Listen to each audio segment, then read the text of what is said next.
बोल दुर्गा मैया की। जौन गीत लाज मैं गा था बोला आज से 15-20 साल पहली मैं गाए हूं, लेकिन वो गीत में मैं गाते हुए नहीं दिखा था। लोग पूछते ये गाना कौन गा है, हालांकि लोग जान डलते कि ये अरुण की आवाज है, लेकिन वो में अरुण नहीं दिखा था।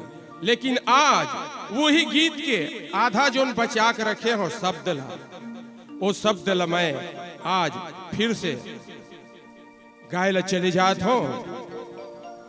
ये पारंपरिक गीत 60 आज मैं खुद 64-65 साल के होकर पहली से लोग सियान मन गात है।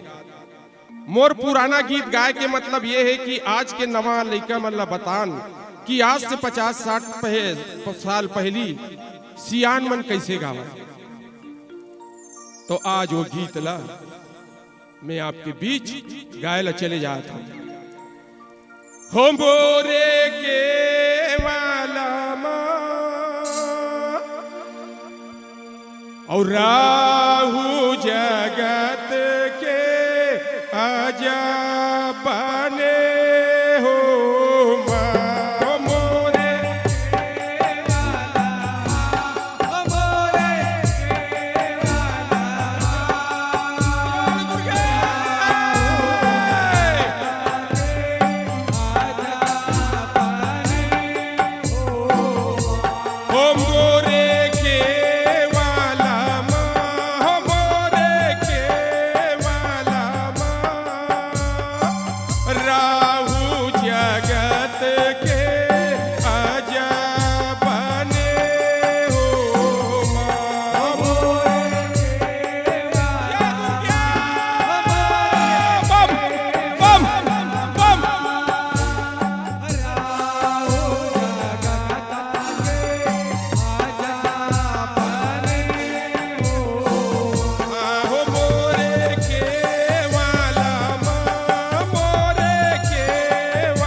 ये हो बिटिया बोले नर हर से।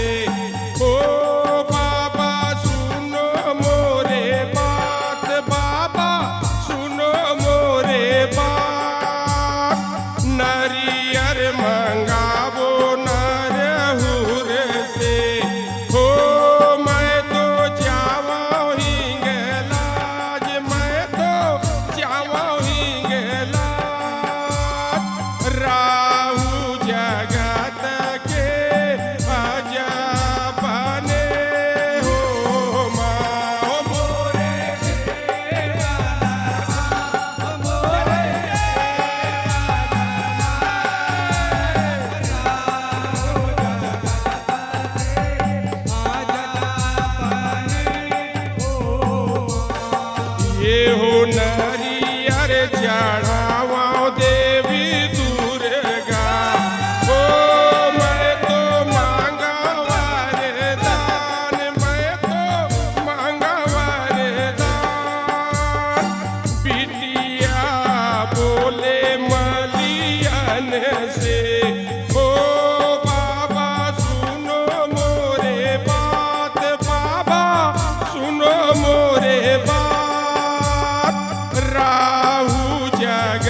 आइए हो कल सामंगाबो कुम्हारिन से हो मैं तो जावो हिंगे लाज मैं तो जावो हिंगे लाज कल सा चढ़ावो देवी दुर्गा हो मैं तो मांगा वरदान मैं तो मांगा वरदान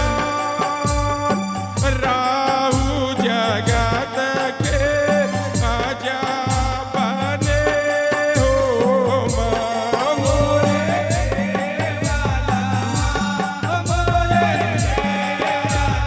बम बम बम बम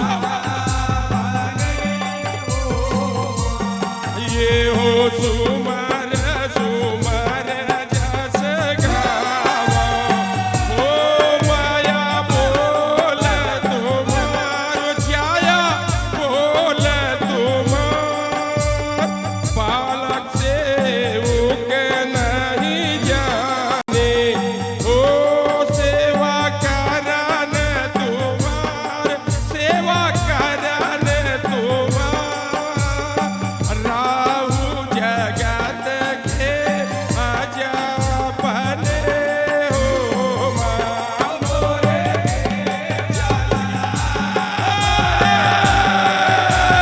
बम बम बम बम बम मोरे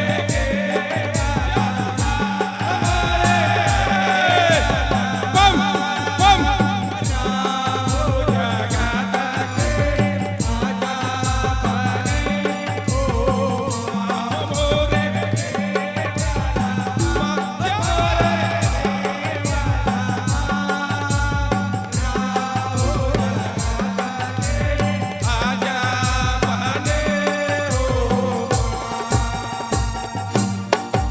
बोल कंकालीन मैया की बोल दुर्गा मैया की बोल महामाया मातेश्वरी की बोल शीतला मैया की बोल पवन सुत हनुमान की जय जय सीताराम।